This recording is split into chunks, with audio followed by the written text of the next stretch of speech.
بسم الله الرحمن الرحيم. الحمد لله الذي أنزل على عبده الكتاب ولم يجعل له عوجا قيما لينذر بأسا شديدا من لدنه ويبشر المؤمنين الذين يعملون الصالحات أن لهم أجرا حسنا ماكثين فيه أبدا وينذر الذين قالوا اتخذ الله ولدا ما لهم به من علم ولا لآبائهم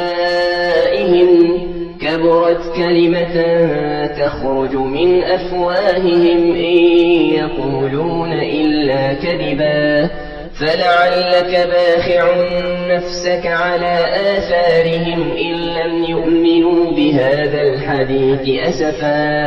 إنا جعلنا ما على الأرض زينة لها لنبلوهم أيهم أحسن عملا وإنا لجاعلون ما عليها صعيدا جرزا أم حسبت أن أصحاب الكهف والرقيم كانوا من آياتنا عجبا إذ أوى الفتية إلى الكهف فقالوا ربنا آتنا من لدنك رحمة وهيئ لنا من أمرنا رشدا ربنا آتنا من لدنك رحمة وهيئ لنا من أمرنا رشدا فضربنا على آذانهم في الكهف سنين عددا ثم بعثناهم لنعلم أي الحزبين أحصى لما لبثوا أمدا نحن نقص عليك نبأهم بالحق إنهم فتية آمنوا بربهم وزدناهم هدى وربطنا على قلوبهم إذ قاموا فقالوا ربنا رب السماوات والأرض لن ندعو من دونه إلها لقد قلنا إذا شططا هؤلاء قوم اتخذوا من دونه آلهة لولا يأتون عليهم بسلطان بين فمن أظلم ممن افترى على الله كذبا وإذ اعتزلتموهم وما يعبدون إلا الله فأووا إلى الكهف ينشر لكم ربكم من رحمته ويهيئ لكم من أمركم مرفقا وترى الشمس إذا طلعت تزاور عن كهفهم ذات اليمين وإذا غربت تقرضهم ذات الشمال وهم في فجوة منه ذلك من آيات الله من يهد الله فهو المهتد ومن يضلل فلن تجد له وليا مرشدا وتحسبهم أيقاظا وهم رقود ونقلبهم ذات اليمين وذات الشمال وكلبهم باسط ذراعيه بالوصيد لو اطلعت عليهم لوليت منهم فرارا ولملئت منهم رعبا وكذلك بعثناهم ليتساءلوا بينهم قال قائل منهم كم لبثتم قالوا لبثنا يوما أو بعض يوم قالوا ربكم أعلم بما لبثتم فابعثوا أحدكم بورقكم هذه إلى المدينة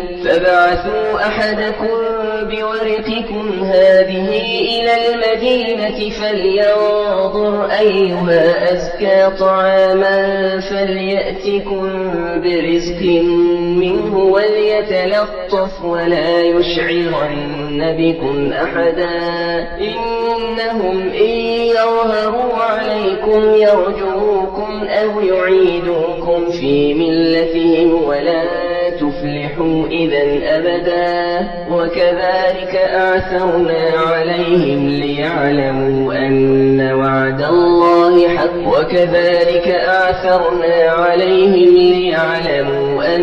وعد الله حق وأن الساعة لا ريب فيها إذ يتنازعون بينهم أمرهم فقالوا بنوا عليهم بنيانا ربهم أعلم بهم. قال الذين غلبوا على أمرهم لنتخذن عليهم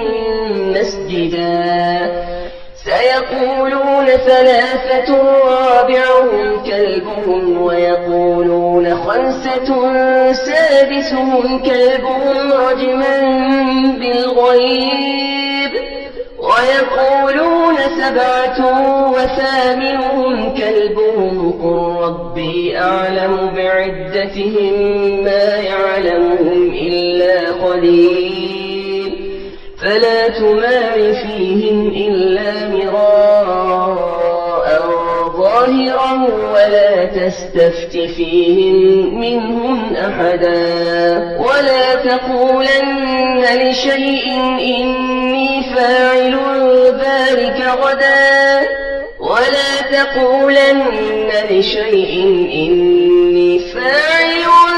ذلك غدا إلا أن يشاء الله. واذكر ربك إذا نسيت وقل عسى أن يهديني ربي لأقرب من هذا رشدا. ولبثوا في كهفهم 300 سنين وازدادوا 9 قل الله أعلم بما لبثوا له غيب السماوات والأرض أبصر به وأسمع ما لهم من دونه من ولي ولا يشرك في حكمه أحدا. واتل ما أوحي إليك من كتاب ربك لا مبدل لكلماته ولن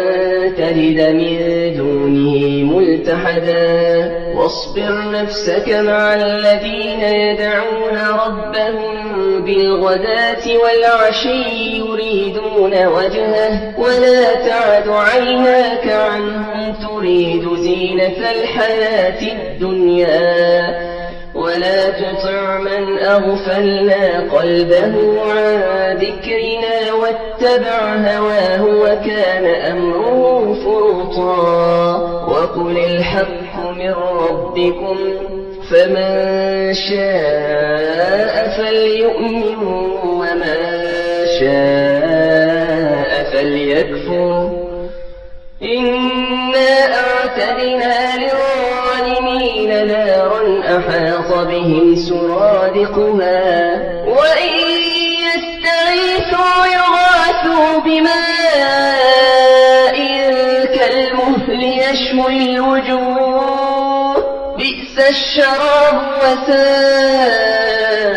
مرتفقا. إن الذين آمنوا وعملوا الصالحات إنا لا نضيع أجر من أحسن عملا. أولئك لهم جنات عدن تجري من تحتهم الأنهار يحلون فيها من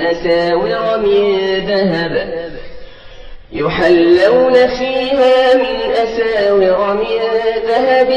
ويلبسون ثيابا خضرا من سندس واستبرق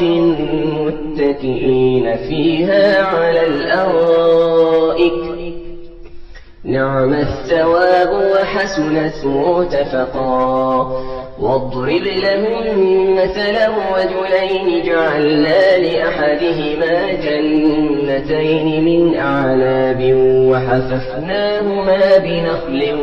وجعلنا بينهما زرعا.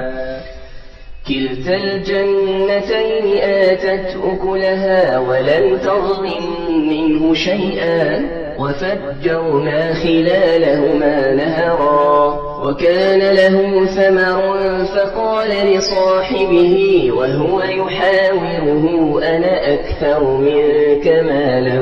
وأعز نفرا ودخل جنته وهو ظالم لنفسه قال ما أظن أن تبيد هذه أبدا وما أظن الساعة قائمة ولئن رددت إلى ربي لأجدن خيرا منها منقلبا قال له صاحبه وهو يحاوره أكفرت بالذي خلقك من تراب ثم من نطفة ثم سواك رجلا لكن هو الله ربي ولا أشرك بربي أحدا ولولا إذ دخلت جنتك قلت ما شاء الله لا قوة إلا بالله إن ترني أنا أقل منك مالا وولدا فعسى ربي أن يؤتيني خيرا من جنتك ويرسل عليها حسبانا من السماء فتصبح صعيدا زلقا أو يصبح ماؤها غورا فلا تستطيع له طلبا وأحيط بثمره فأصبح يقلب كفيه على ما أنفق فيها وهي خاوية على عروشها ويقول يا ليتني لم أشرك بربي أحدا ولم تكن له فئة ينصرونه من دون الله وما كان منتصرا هنالك الولاية لله الحق هو خير ثوابا وخير عقبا واضرب لهم مثل الحياة الدنيا كماء أنزلناه من السماء فاختلط به نبات الأرض فأصبح هشيما تذروه الرياح وكان الله على كل شيء مقتدرا المال والبنون زينة الحياة الدنيا والباقيات الصالحات خير عند ربك ثوابا وخير أملا ويوم نسير الجبال وترى الأرض باردة وحشرناهم فلم نغادر منهم أحدا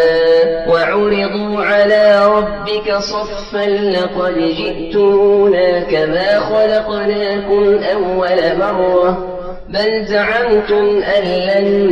نجعل لكم موعدا ووضع الكتاب فترى المجرمين مشفقين مما فيه ويقولون يا ويلتنا ما لهذا الكتاب لا يغادر صغيرة ولا كبيرة إلا أحصاها ووجدوا ما عملوا حاضرا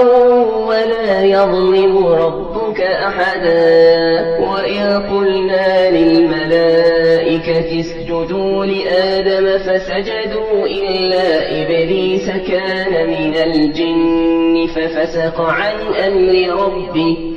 أفتتخذونه وذريته أولياء من دوني وهم لكم عدو بئس للظالمين بدلا ما أشهدتهم خلق السماوات والأرض ولا خلق أنفسهم وما كنت متخذ المضلين عضدا ويوم يقول نادوا شركائي الذين زعمتم فدعوهم فلم يستجيبوا لهم وجعلنا بينهم موبقا ورأى المجرمون النار فظنوا أنهم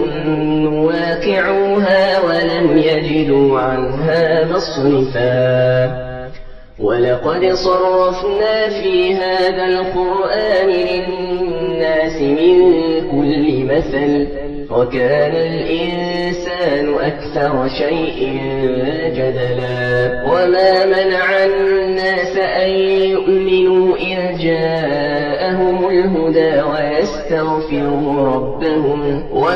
منع الناس أن يؤمنوا إذ جاءهم الهدى ويستغفروا ربهم إلا أن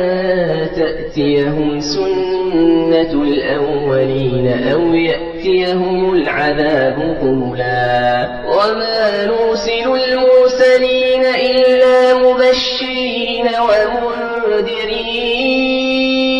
ويجادل الذين كفروا بالباطل ليدحضوا به الحق واتخذوا آياتي وما أنذروا هزوا ومن أظلم ممن ذكر بآيات ربه فأعرض عنها ونسي ما قدمت يداه إنا جعلنا على قلوبهم أكنة أن يفقهوه وفي آذانهم وقرا وإن تدعوهم إلى الهدى فلن يهتدوا إذا أبدا وربك الغفور ذو الرحمة لو يؤاخذهم بما كسبوا لعجل لهم العذاب بل لهم موعد لن يجدوا من دونه موئلا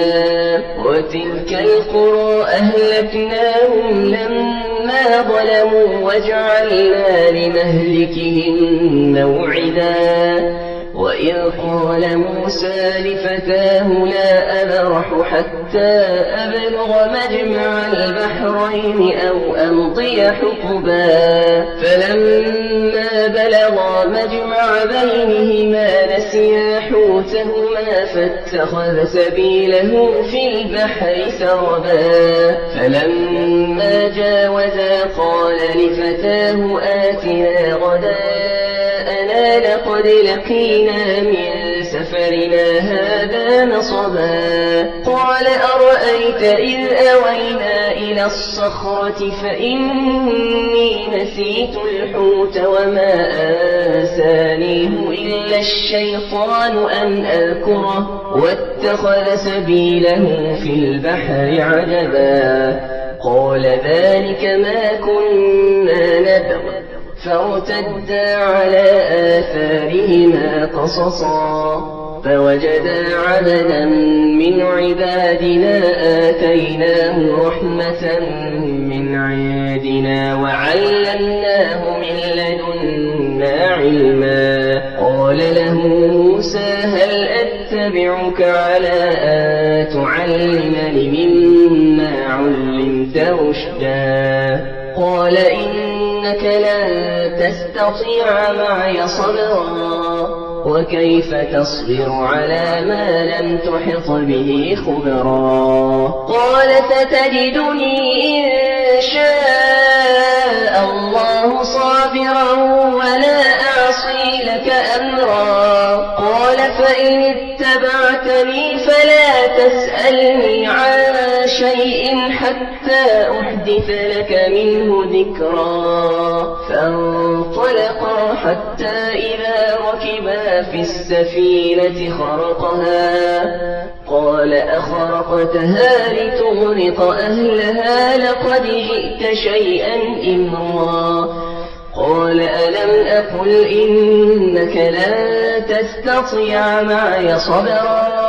قال لا تؤاخذني بما نسيت ولا ترهقني من أمري عسرا فانطلقا حتى إذا لقيا غلاما فقتله قال أقتلت نفسا زكية بغير نفس لقد جئت شيئا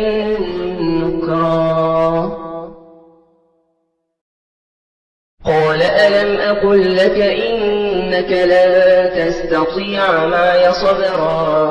قال إن سألتك عن شيء بعدها فلا تصاحبني قد بلغت من لدني عذرا فانطلقا حتى إذا أتيا أهل قرية استطعما أهلها فأبوا أن يضيفوهما فوجدا فيها جدارا يريد أن ينقض فأقامه قال لو شئت لاتخذت عليه أجرا قال هذا فراق بيني وبينك سأنبئك بتأويل ما لم تستطع عليه صبرا أما السفينة فكانت لمساكين يعملون في البحر فأردت أن أعيبها وكان وراءهم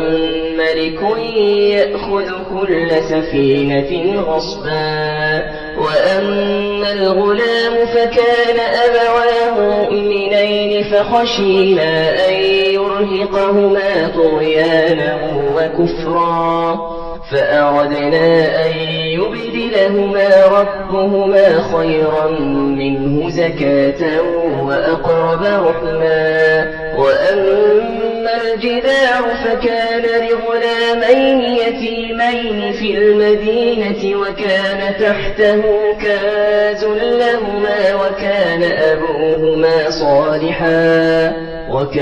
أبوهما صالحا فأراد ربك أن يبلغا أشدهما ويستخرجا كنزهما رحمة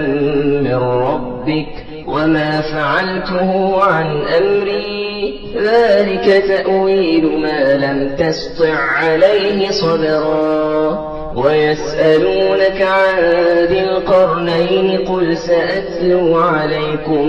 منه ذكرا إنا مكنا له في الأرض وآتيناه من كل شيء سببا فأتبع سببا حتى إذا بلغ مغرب الشمس وجدها تغرب في عين حمئة ووجد عندها قوما قلنا يا ذا القرنين إما أن تعذب وإما أن تتخذ فيهم حسنا قال أما من ظلم فسوف نعذبه ثم يرد إلى ربه فيعذبه عذابا نكرا وأما من آمن وعمل صالحا فله جزاء الحسنى وسنقول له من أمرنا يسرا ثم أتبع سببا حتى إذا بلغ مطلع الشمس وجدها تطلع على قوم لم نجعل لهم من دونها سترا كذلك وقد أحطنا بما لديه خبرا ثم أتبع سببا حتى إذا بلغ بين السدين وجد من دونهما قوما لا يكادون يفقهون قولا قالوا يا ذا القرنين إن يأجوج ومأجوج مفسدون في الأرض فهل نجعل لك خرجا على أن تجعل بيننا وبينهم سدا قال ما مكني فيه ربي خير فأعينوني بقوة أجعل بينكم وبينهم ردما آتوني زبر الحديد حتى إذا ساوى بين الصدفين قال انفخوا حتى إذا جعله نارا قال آتوني أفرغ عليه قطرا فما استطاعوا أن يظهروا وما استطاعوا له نقبا قال هذا رحمة من ربي فإذا جاء وعد ربي جعله دكاء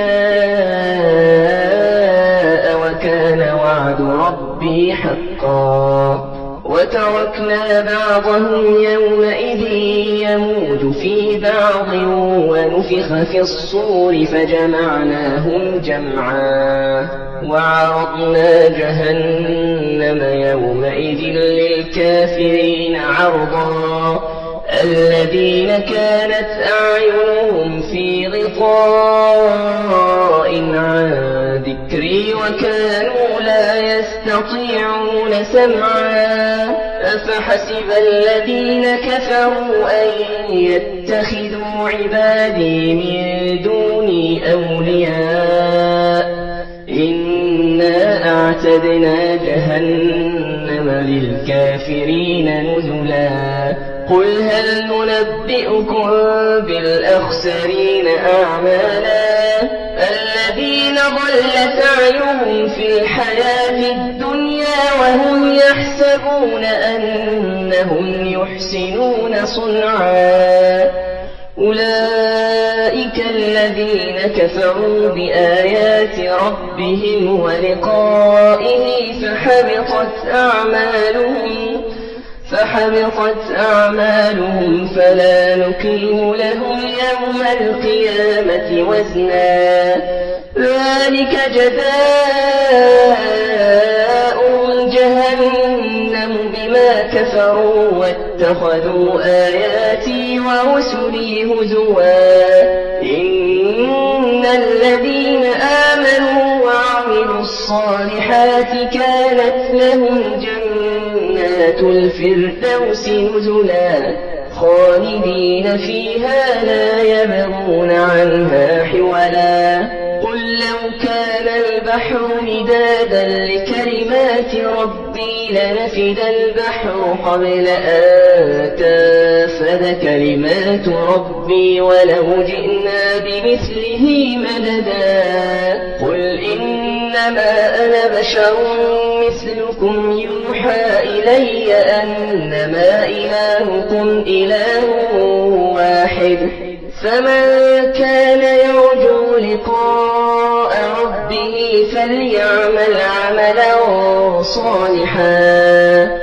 فليعمل عملا صالحا ولا يشرك بعبادة ربه أحدا